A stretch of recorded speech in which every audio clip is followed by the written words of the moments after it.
So welcome everyone to our October Lunch and Learn webinar on SSI benefits. Today's presenter is the owner of Michigan Law Center, Michele Fuller. She's also the president of Advocacy Inc., which is a nonprofit organization that administers special needs and settlement trusts. She's also a published author and the 2018 recipient of the Unsung Hero Award given by the State Bar of Michigan.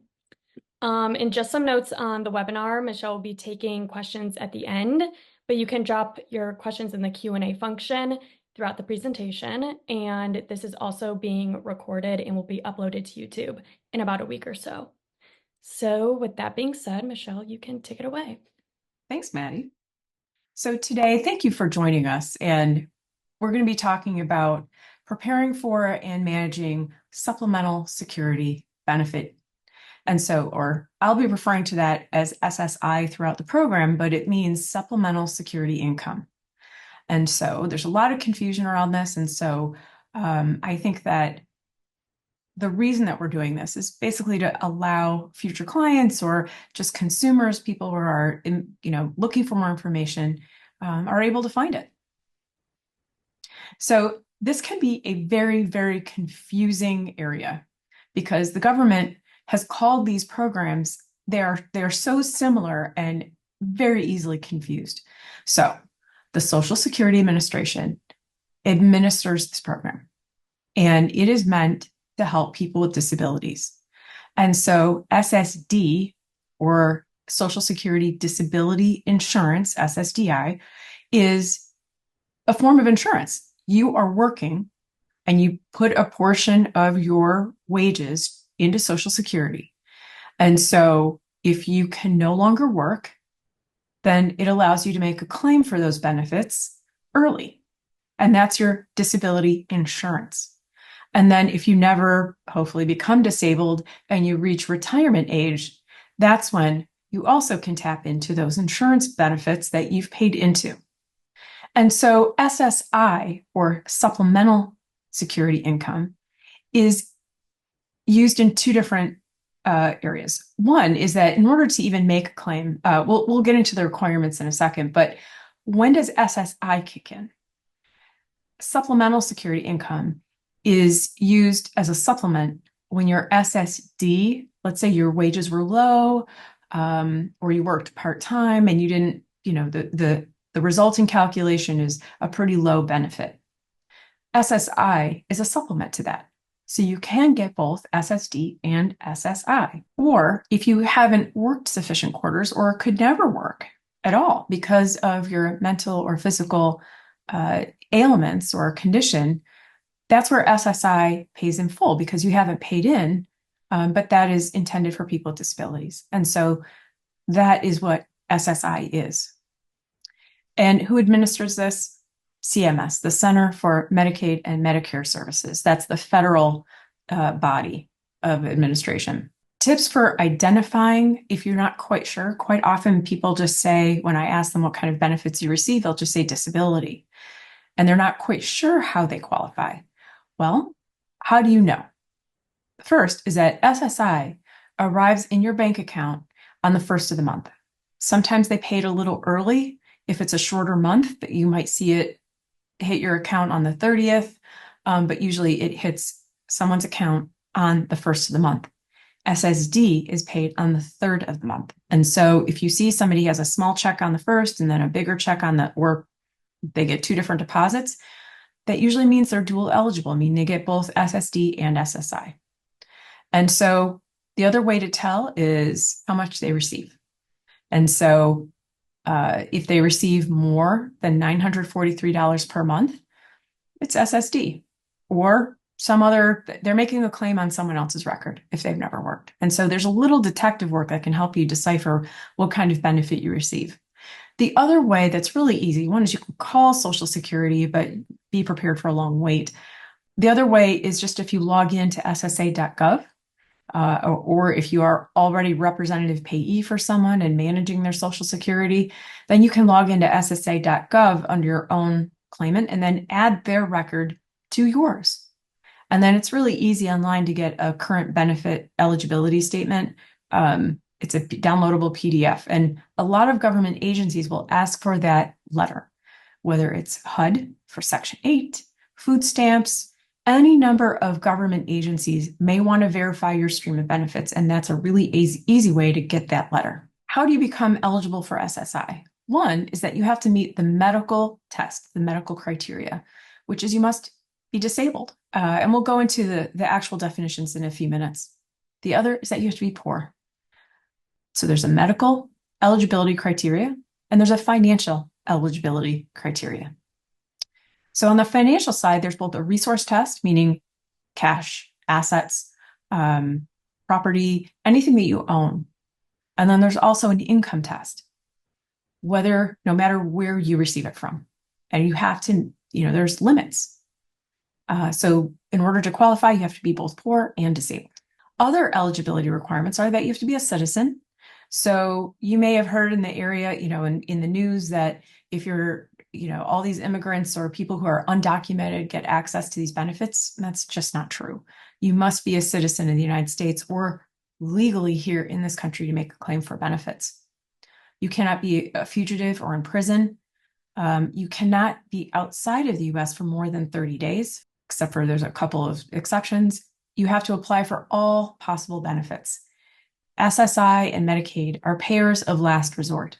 And so what other benefits are we talking about? Well, we're talking about SSD, right? That is priority. VA benefits, any other pension or any other sources of income or benefits that you are entitled to, you must apply for, or you have to be in treatment if you are disabled as a result of an addiction issue. And so those are the other criteria. What are POMs? So government agencies have a lot of acronyms, and they have their own rules that they operate under. And Social Security, particularly the SSI and SSD programs, are governed by the POMs, Program Operation Manual Systems. And those are actually really well organized. They're easily found online, but if you just search POMs, P-O-M-S, there was a movie a few years ago where ladies of a certain age were trying out to be cheerleaders, and that's the name of the movie, POMs. So if you see, people, Jane Fonda with pom-poms in her hands, keep looking. It's ssa.gov, and it's POMs. And so they're readily indexed, they're fairly readable, and in a pretty logical order. So those are the rules that Social Security operates under. So if you're looking at our state Medicaid agency and policies, what did they use? We use the BEMS, Bridges Eligibility Manual Systems. So Social Security speaks POMs. DHS, or our state Medicaid agency, speaks BEMS. And those two languages are not compatible. And so if you're talking with Social Security, they don't really care what our state Medicaid agency says or what their rules are. They only care about their own rules. And I was just talking with a client yesterday who said that Social Security doesn't seem to know what their own rules are. Well, yes and no. Like you can imagine, they're overworked, understaffed, and I believe that they are doing their best job that they can. But at the same time, could they do better? Yes. Do you need to, if you need to talk to somebody, your best bet is to call first thing in the morning and be prepared for at least a 20 to 30-minute wait. But generally you can get through. So if you have to submit anything, we're going to go through that a little bit later as well, but faxing is usually my go-to as well. So now we're going to look at what the definition of disability is. We're going to look at the medical criteria of disability. And this is true for both SSD and SSI. There's only one definition of disability. And so for an adult, disability is defined as the inability to engage in any substantial gainful activity. That is something you will hear a lot, also referred to quite frequently as SGA. That's basically work. Can you work? And can you work enough to support yourself? Disability is defined as the inability to engage in any substantial gainful activity due to any medically determinable physical or mental impairment or combination of impairments that has lasted or can be expected to last for at least 12 months or result in death. Now, what do they mean by substantial gainful activity? They mean that can you work and earn at least $1,550 a month, $1,550 per month. And that is gross revenue. That is not net. And so the threshold is quite low. And so it's really easy to meet that definition, especially, depending on what your hourly rate is. And so that is what the definition of disability for an adult is. That is different from you can have disabilities and not be disabled for Social Security Administration. So I'm an attorney. If I, lost my left foot, could I still do my job and act as an attorney? Well, yes. If I had a traumatic brain injury, maybe not. Having disabilities is different than being disabled, and that distinction is really important. And we'll get into why that is so important as we go through on the application process. So SSI for a minor is a little different. We have laws in this country where minors can't work, except under other, special circumstances. But, can this little girl, can she work? No. And so the definition of disability for a minor is where they have mental or physical impairments that cause marked and severe functional limitations. And so compared to who? Compared to a neurotypical child. That is the criteria for a child. So someone may qualify for disability as a child, but not meet the criteria as an adult. And so one example of this might be somebody who has lead poisoning or other types of conditions where they can work, but they met the definition as a child. So that's the medical, physical criteria. We'll go through financial criteria in a moment. If you get disability, what does that provide for somebody? Well, one, SSI provides a really substantial monthly cash benefit. The SSI rate, the federal benefit rate for 2024 is $943 per month. And that, in a couple of months, we're nearing the end of 2024. Usually you see updated numbers. We are anticipating an increase for 2025 of somewhere in the neighborhood of 2.7, 2.8%. Last year's increase was quite substantial due to inflation. And we are expecting a decent bump for 2025. We just don't have those figures as of yet. Some states also, including Michigan, do have a supplement. Michigan's supplement is $42 a quarter, which is, it's not very much, but, you take it, every bit of resources that you can get. And so what happens in Michigan is once you meet the criteria for eligibility for SSI, both medically and financial, then you get the SSI monthly benefit. And in Michigan, you automatically are qualified for Medicaid. And so what does that mean? As long as you qualify for at least $1 of SSI. Remember how we talked about you could actually be dual eligible where you get SSD and SSI? As long as you're receiving at least $1 of SSI, you are automatically granted Medicaid coverage for your healthcare in Michigan. And that also opens the doors for other benefits like job coaching, sheltered workshops, community living support hours that give in-home healthcare or attendant care. It also allows you to access other benefits as well. And so that is really quite an astounding benefit. And so just be aware that there are other states that they are separate applications. Most states, though, are like Michigan. We're called 1364 states for those who are watching. And most states meet that criteria where they've got an agreement with the federal government that if you meet the SSI criteria, you automatically receive Medicaid. However, in the Great Lakes region, they have transitioned to meet that same criteria with one exception, which is Illinois. So Illinois is what's called a 209B state, which means that if you apply for SSI, you have a separate application for Medicaid.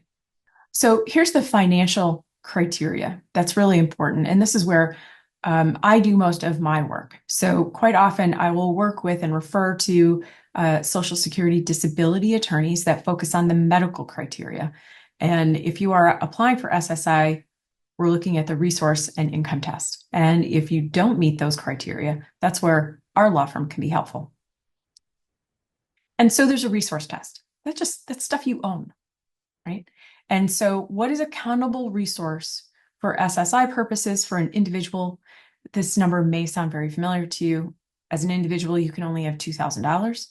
And then there's a marriage penalty. If you're married, you can only have a maximum of $3,000. And so this is measured on a monthly basis on the first day of every month. So if you receive income during the month and you've spent it down, and as long as you meet that criteria on the first day of the following month, you may have an income issue, but you won't have a resource issue. And that $2,000 asset limit has not changed since 1984. And so it's been in place for a really long time. In 1984, you could probably buy a car that runs for $2,000. In 2024, not so much. There is pending legislation to increase that to a $10,000 asset limit, but it has been issued a few times, it's been raised and never really followed through. There's not much traction for that. So as of now, the limit is still $2,000. So we talked about countable resources. That is cash in the bank.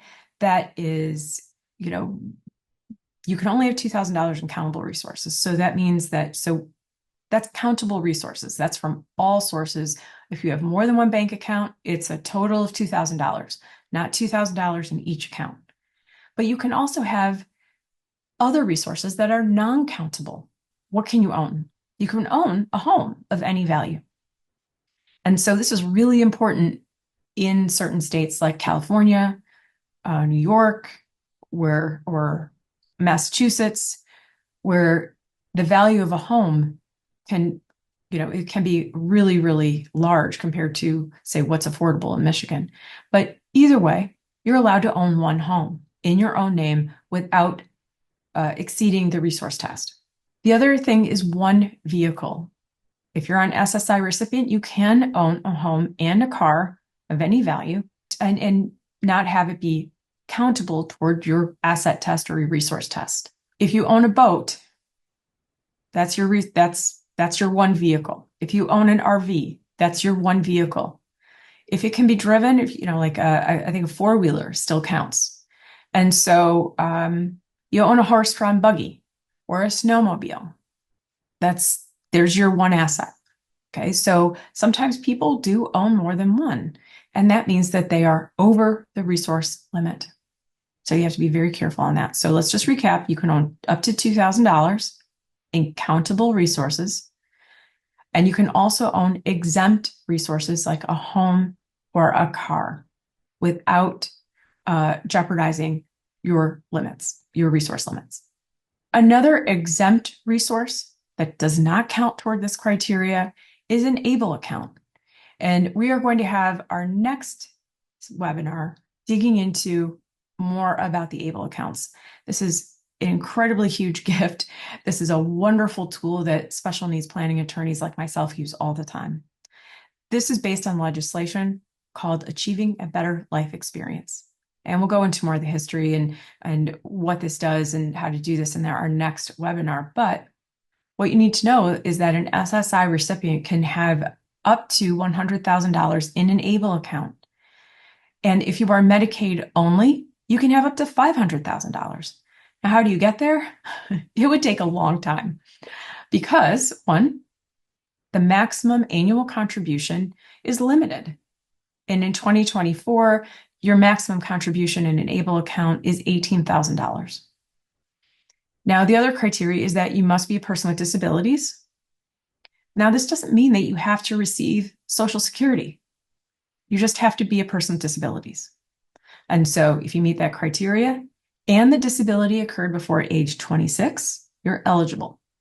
Now, that age of onset is going to increase to age 46 by January 1st of 2026, which will open up the number of people that are eligible to create these accounts tremendously.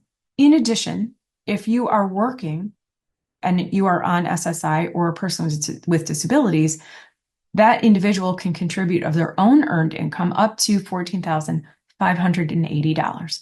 Now, again, like the SSI that we talked about, new rates come out and are announced at the very end of the year. And so we do expect that the annual contribution limit for 2025 will be more than this year currently in 2024, as well as the earned income contributions.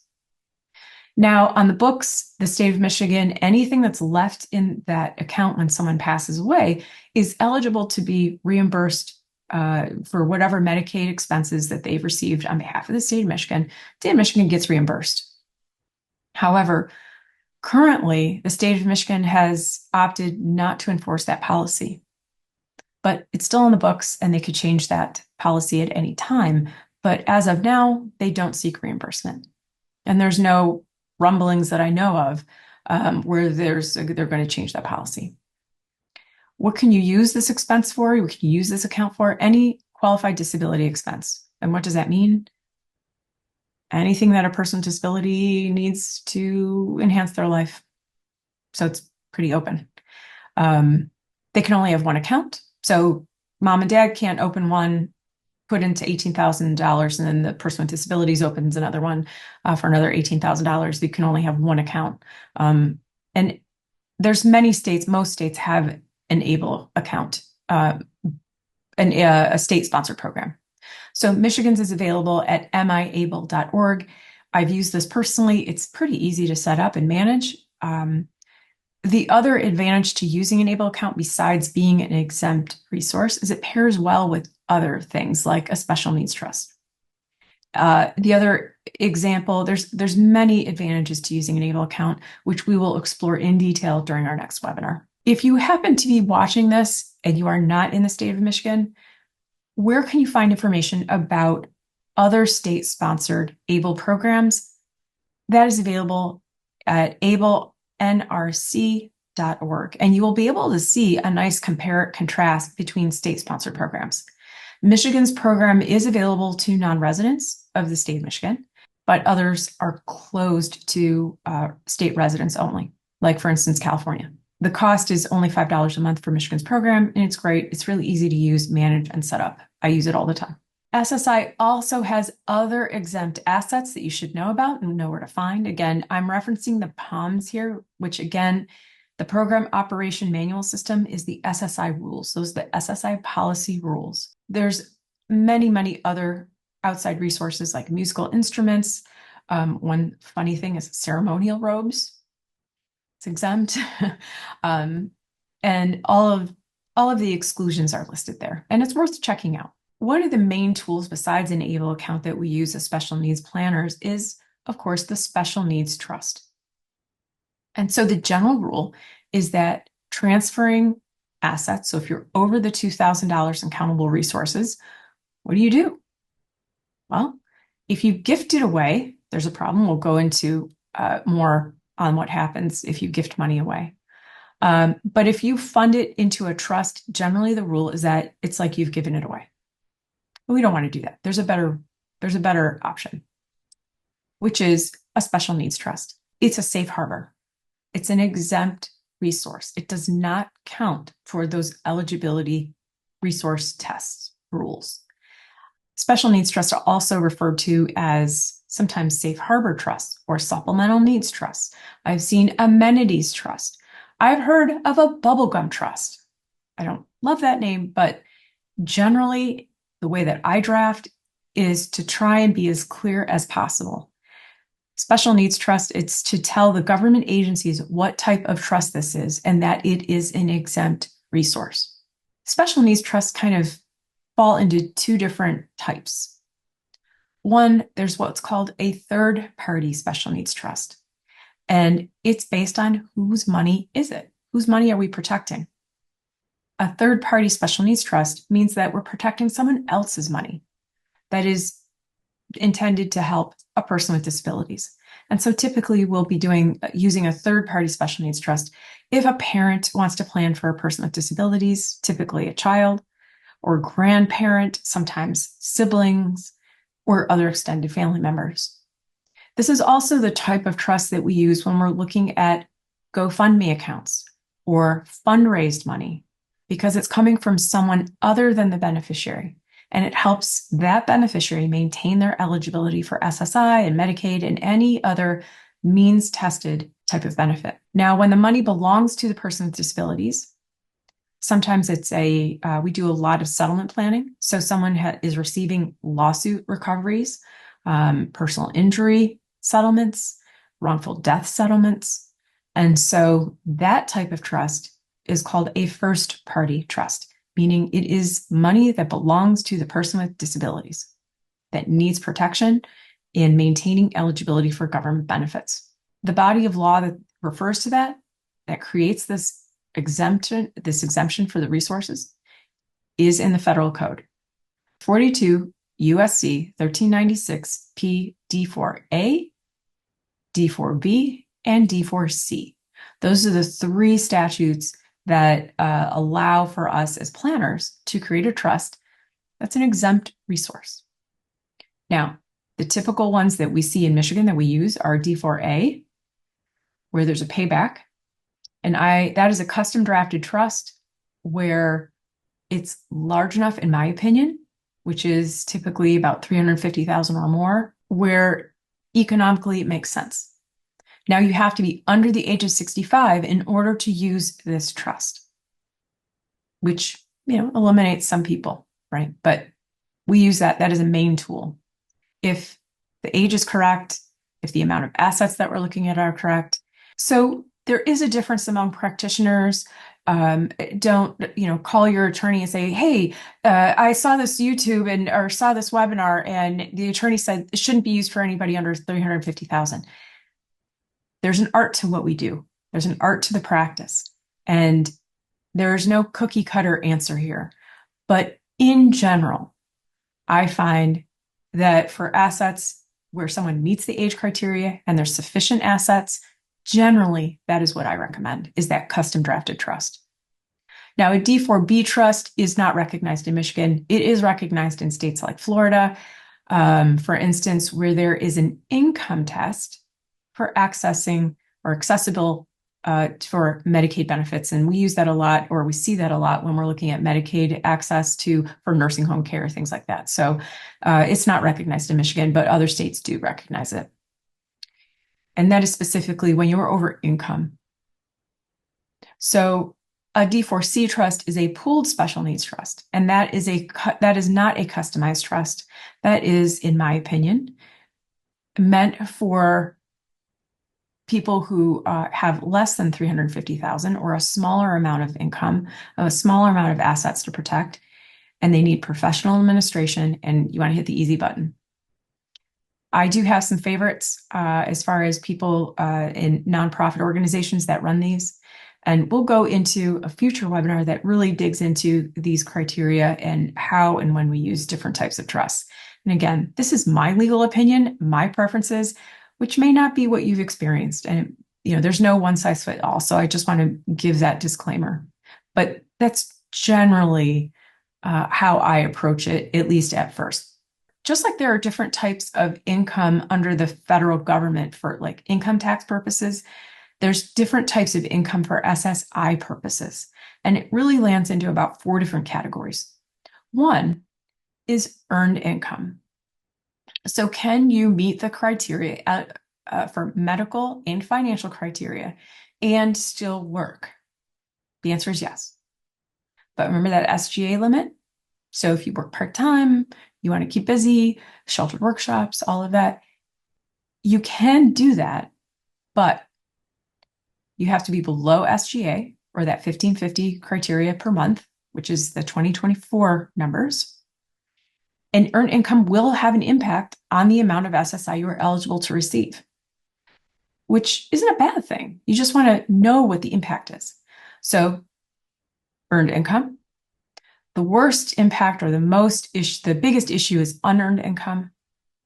There's what we call in-kind support and maintenance, which is when you receive benefits for free from other people.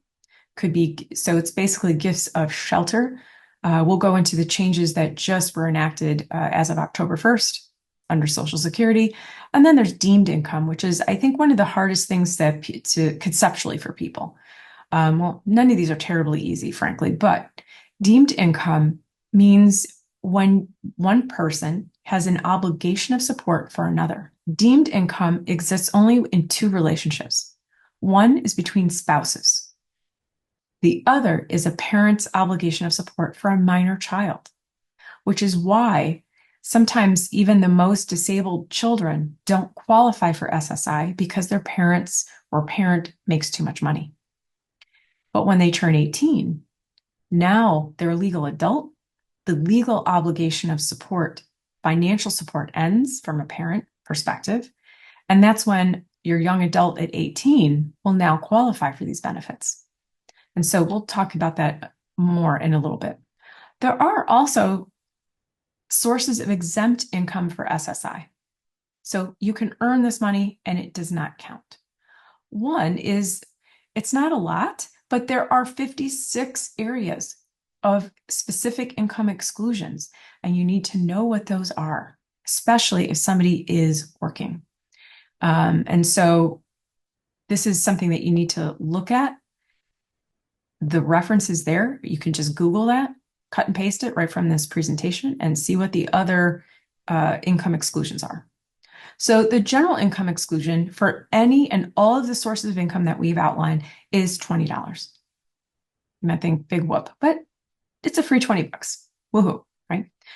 And then the earned income exclusion is an additional $65. And this is on a monthly basis. So if you're earning money, the first $85 that you earn is excluded. It will have no impact on your SSI. However, after that, it will. And so the types of SSI earned income, there's additional types of income. So one, there's wages. That's earned income. It's very, you perform a task and you get paid. The other, and this counts, so cash under the table, not allowed. You have to disclose it. Why is this important to know? Because I get this question a lot. People are trying to make ends meet, and I understand that. I totally understand that. However, when you register and you sign up for these benefits, you are promising under penalties of perjury to be completely transparent. And so if you earn income, you must disclose it. Whether the person issues a 1099 or any other type of income, you have to disclose it. The other is net earnings from self-employment. So if you are an author, an artist, you own a business, that all counts. Payments for services performed in a sheltered workshop or work activities. You have to look at that very carefully. That all counts as earned income. And I have also worked with a number of either artists or authors that get royalties and other types of income. And so all of that counts as earned income. So what is the impact on SSI? Well, as we talked about, the first $85, so there's $20 off the top and then an additional $65 that doesn't have any impact on SSI. However, after that, it's a $1 reduction of SSI for every $2 earned, okay, until the benefit disappears. And so here's an example. The SSI recipient earns $585 in 1 month. The SSI check would be reduced first, would be reduced by $250. So first is $85 off, and then 50% off of that would be $50. So there's a reason why we used $585, right, as an example, because remember the first $85 doesn't count. Okay, so after you subtract the first $85, that leaves $500 that is remaining. And then again, that 50% reduction, that means that their check would be reduced by $250. However, there are additional deductions. So just like for IRS income purposes, there's deductions and tax credits that has nothing to do with how the Social Security Administration interprets and evaluates income. And so there are offsets. And so what are those? Income-related work expenses, or IRWEs. Social Security government agencies love their acronyms. And so it's a whole language in and of itself. So income-related work expenses. So these are expenses that are incurred by a person with disabilities that allows them to work. It's got to be related to their disability. So regular transportation costs, things like that, that doesn't really that's not really okay, but they're required in order to work. So the difference might be that instead of taking public transportation, they might need an Uber because one, they can't drive, they don't own a car, and they have to have that type of reliable transportation because of their type of disability, because of their specific condition. That is a direct deduction from their countable income. Just some examples, prescriptions. So if you are on a prescription that is related to be able to help you work, like something that's like Adderall or something that's needed for focus, that prescription copay is something that is taken off of your countable income. Adaptive equipment, any kind of private job coaching or therapy, stress management, anxiety management, any of that that again is related to your ability to work is something that is deductible. Now, this is not easy to manage, and you have to report this every month to your Social Security. And I recommend that you do this just like you would prepare a tax return. You don't call the IRS for tax advice, so I don't think you should call Social Security for advice there either. They are not allowed to give legal advice, so be careful where you're getting information. Because if Social Security, they tell you the wrong thing, there's no consequences. It's still on you to make sure that you're reporting things correctly. And so there are other resources, and we will probably do a future webinar that is more specific about this working well in SSI because it's a confusing area and does take a lot of management. Like you complete your own IRS tax return for your personal income, your 1040 income, I think you report Social Security income the same way, where here's the income, here's the deductions, here's all the expenses, proof of all the expenses that are deductible for income-related work expenses. Here's the result, here's the countable income, here's the deduction, and here's the remaining SSI that I should be receiving. I think you should do that calculation and give that, make it easy for that caseworker to look at everything, say, yep, everything's here. This looks correct, and keep moving. I think that's best practices. And it's really about getting a routine. And this can be a little trying if somebody's income isn't consistent, depending on what type of work they're doing. This is where most people fall into, where types of unearned income. And unearned income, it's everything that isn't earned, that isn't performed in compensation for work. And so this includes dividends or interests, annuities, pensions, land contract payments, rental income, awards, a gift. This includes, there's no de minimis amount. This could be Christmas and birthday. Just saying, that's all types of unearned income. Gambling winnings, lottery winnings, insurance, like life insurance, death benefits, lawsuit settlements. Those are all treated as unearned income. There are some exceptions with settlements now, so they're not all necessarily treated the same. However, it's all outlined in the POMs. What's the impact of unearned income? It is drastic. So there, off the top, there's that $20 income exclusion. And then after that, it is a dollar for dollar reduction until the benefit is eliminated. I see this a lot where parents will give and just transfer money into a child's checking account. That is unearned income. And it is after the $20, it's a dollar for dollar reduction of their SSI benefit. And so, same example, parent transfers or gives their child $585. The first $20, no impact. So now what happens? It's a dollar for dollar reduction. That child will lose $565 of their SSI check. So don't do that. There's a better way. So my thought is, if you're going to do that, transfer it to an ABLE account. No penalty. Same access. So there's a better way to do that. Grandma, grandpa, brothers, anybody wants to, aunt, uncle, who wants to give money and transfer funds to a person with disabilities. If they meet the criteria, set up an ABLE account, have them put it in that instead.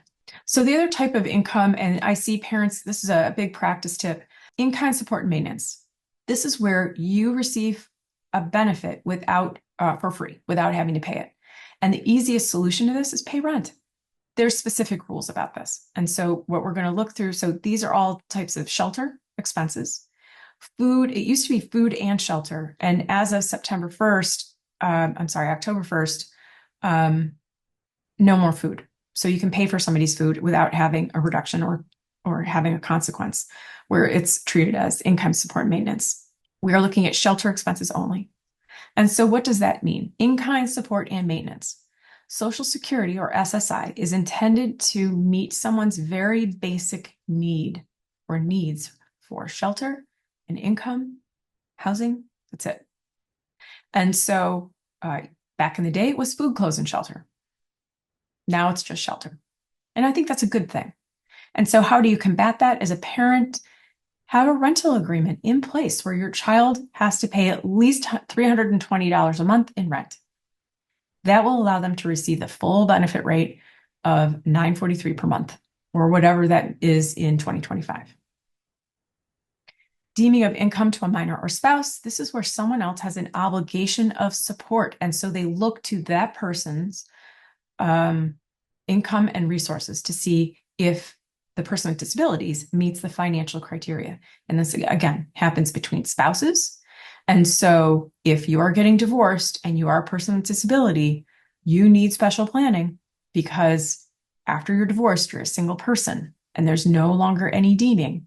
And so your spousal support is income, and the marital property that you receive may be countable resources and prevent you from qualifying for these benefits. And so be very careful if you are in that situation. The same thing goes for child support, getting paid to a child with disabilities. So divorce is kind of an issue here that needs some special planning. And then parent to child. The child does not have an obligation of support. And so I get this question a lot about who's receiving benefits, and then if they get a lawsuit recovery or an inheritance, what happens? And so that's where a lot of special needs planners really earn their bread and butter, is helping people meet that financial eligibility criteria. So the relationship is this, that anything received during the month is considered income.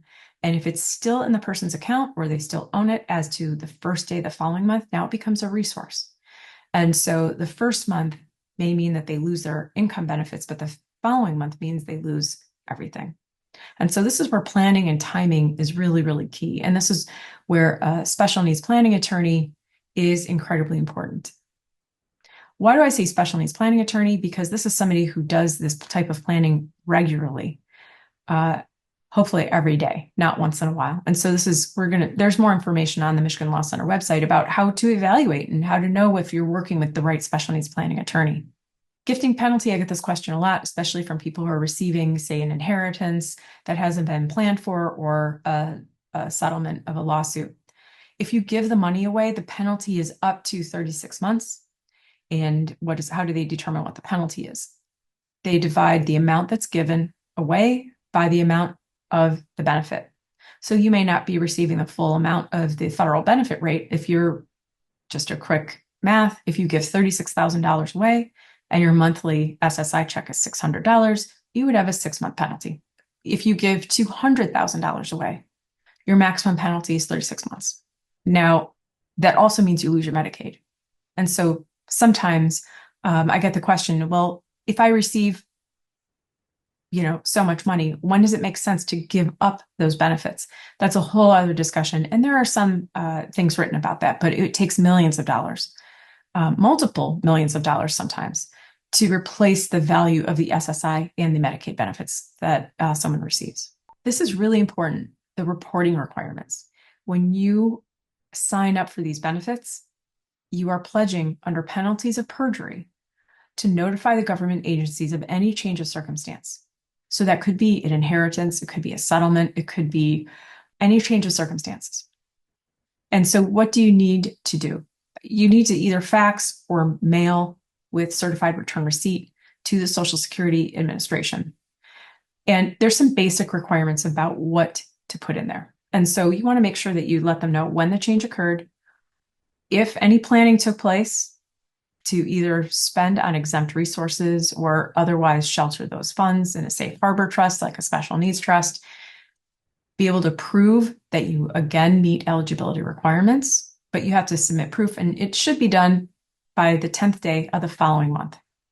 So there's That's a really firm date, and you don't want to kind of flub that as much as you can. So you want to make sure that you are properly reporting, and that includes Section 8, food stamps, not just Social Security, also your state Medicaid agencies. So if there's a change of circumstance, say you're funding a special needs trust, you've done all the steps, this is something typically that we take care of for our clients, but it is the legal obligation of the representative payee, and that might be the beneficiary themselves.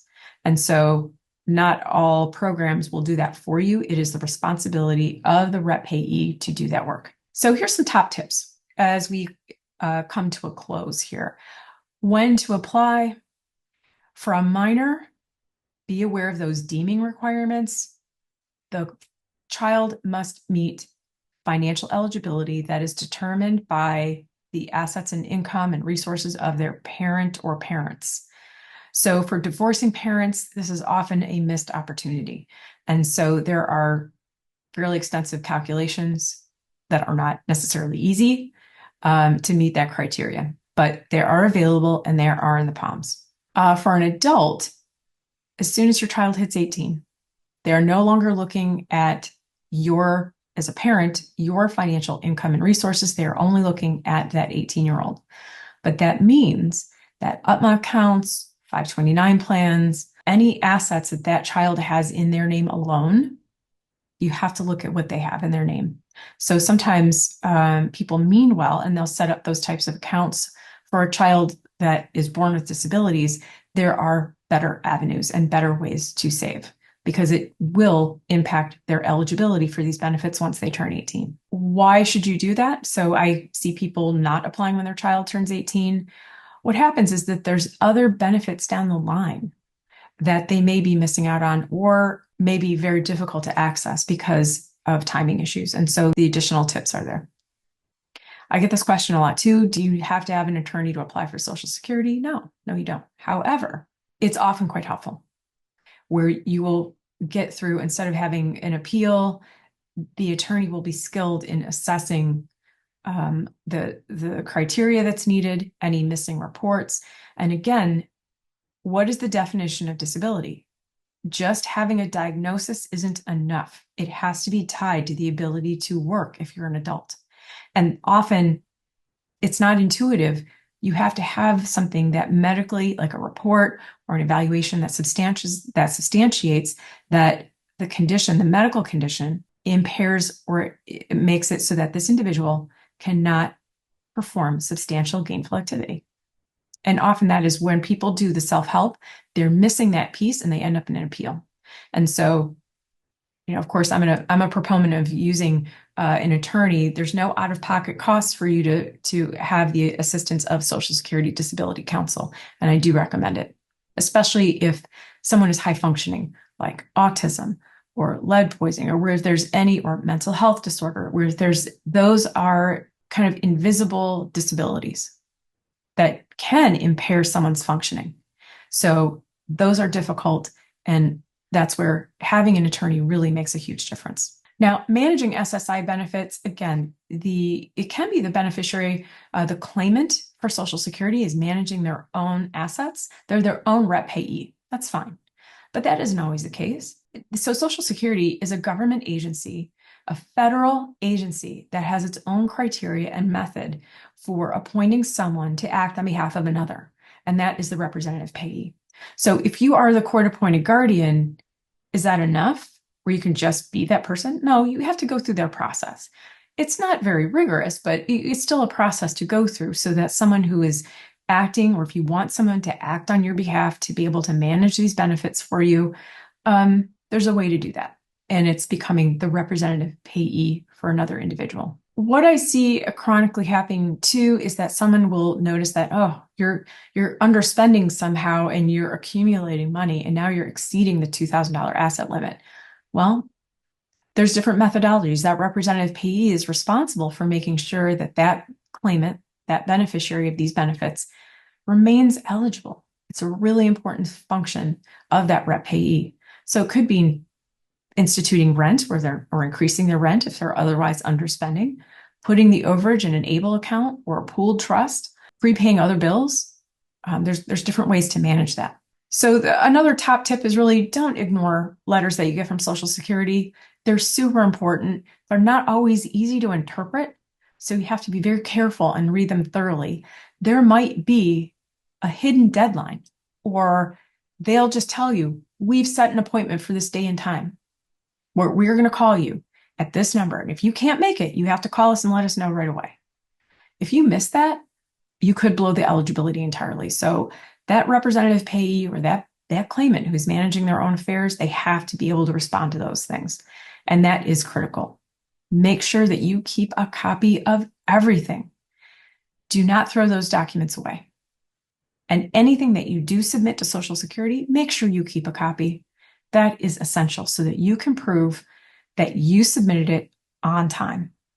And so that's why I like faxing, because you have proof that the fax went through and you automatically have a copy of whatever you submitted. And so I prefer faxing really over almost any other method. Getting benefits turned back on after they've been turned off can be tedious, long, and incredibly detrimental to that individual. More top tips is that one, you can work while you're on SSI. There are different programs. Two of the most popular are Ticket to Work, and the other is PASS, Plan for Achieving Self-Support. That is incredibly valuable if you are a small business person, like you want to start your own business, or you're an author or an artist. That does require a 16-page, fully fleshed out business plan. It is pretty intense and it can be difficult to manage. Ticket to Work is more typical, where you are employed by someone, and that is a very popular program. The idea is to plan and be part of that program and approve for that before you start working. This is really important. The student earned income exception, if you are under the age of 22 and in school at least 8 hours a week, then there's no reduction of your SSI. It is really an incredibly important exception to the accountability rules. An adult child on SSI, onset is before age 22. This is where, upon the death, disability, or retirement of a parent who's paid into the system, this is an important benefit that is quite often missed by parents because they assume that, oh, Social Security knows and they'll just automatically happen. Sometimes that's true, but not always. You have to know about the benefit and know what to ask for. So what you're looking for is, if you have a child who became disabled prior to age 22 and they're on SSI, they transition from getting a benefit based on their own work record to the highest wage earning parent's work record. And the benefit is tremendous, where, we've gone through how easy it is to reduce to even or eliminate SSI. If they're transitioning over to a parent's work record, that is an entitlement. That means that they could win the lottery and it won't affect their right to receive that income. And then 24 months after the triggering event, they also receive Medicare. And so that is an incredibly helpful transition. Now, quite often my clients still have to then go back and revisit the Medicaid eligibility because there's other benefits like in-home supportive care, community living supports, sheltered workshops, and other benefits that are only available under the Medicaid qualification system. And so you want to make sure that you're receiving as many resources as possible, but that is a consistent benefit that I see missed by parents. And why? Because they're depending on Social Security to tell them that, oh, here, you're eligible for this. And quite often that is missed. So I will leave you with this, which is parents need to plan. So additional resources for you. One is that there's going to be more webinars, and I would love to hear back from you as to what you would love to see the next webinar series discuss and where you would like to see more information. I'd love to hear back from you guys. And so the other resource that is really helpful is Administering the Michigan Special Needs Trust, which is available on Amazon. That is not a storybook. It is about 450 pages. It is a resource guide. So if you are administering these trusts, or your child or yourself is looking at what are the rules that a trustee follows for these, that's your guide from start to finish. Additional resources, Disability 101 is a tremendous resource to look at what are the available resources in my state, including Michigan. And it's kept up to date. It's a great website, and it is kept up to date pretty frequently. Also, there's additional resources on movingtomastery.com. That is an educational platform that my husband, also a special needs planning attorney, set up. And there's a lot of in-depth sessions in there. Some are free for consumers, others are paid, where we have some of the best in the country talking about specifics on special needs planning and trust administration. And so with that, I'm going to open it up for questions the last few minutes, and we'll just keep going until all the questions have been attended to. So Maddie, do we have any questions that people have offered? Yes. My daughter is on SSI. She Mhm. has a 529 account and she will never be able to use. How do Okay. I convert that to an ABLE account? And is there a time limit? She is currently 20. That is a great question. Yes, you can roll a 529 plan into an ABLE account. However, you are subjected to the max of the 18,000 a year. So if it's a substantial account, I would max out an ABLE account and then put any remaining funds either with another child that might be able to attend college, or transfer that to a pooled special needs trust, depending on how much you're talking about. But that's a great question. That is a countable resource. So you'll want to make sure that you transfer that out. All right. Another question. Are there any restrictions on how you can spend SSI money? Like there's rules surrounding how you can spend money in a special needs trust. That's a that's a very common question as well. It really just needs to be spent on or by the person with disabilities. So the person with disabilities can choose to spend that money for anything that they want. So that can be cash, it can be used to go on a date, you can buy things for other people, but it is really meant for meeting their basic needs. And lastly, will an SSI attorney help you track your monthly income, or do you have any tips on how to track your income when you're reporting it to the Social Security Administration every month? I would want some clarification. Tracking SSI, so if I'm hearing the question correctly, a Social Security disability attorney is one that helps get the benefit in place. Sometimes they will do appeals if there's been an issue with Social Security, but they will generally not help you track your income or report it. That is the responsibility of the rep payee. And that is partly why we're doing this series, because there is very little help or resource out there. There are some publications that are put out by Social Security that are meant to help people to manage that benefit. You just have to track and report it. And it's something that I've had to learn myself to assist both my own daughter and others as well. So there aren't any other practical tips that I can give you other than maybe that's the source of another webinar Okay. into specifics and use some case examples. Okay, last question. SSA stopped sending me annual accounting report forms about 10 years ago. Should I be concerned? No, I don't think so. COVID really impacted Social Security. They lost about a third of their workforce. I don't think that they've really recovered. Like you, I used to get a lot of questions about that. So Social Security used to send out an annual report on just checking in to make sure that how are the Social Security benefit income, how is that being spent for someone with disabilities? And it's really just kind of hit or miss. So if you have not received a request for that information, I would not worry about it. All right. Well, that's all our questions.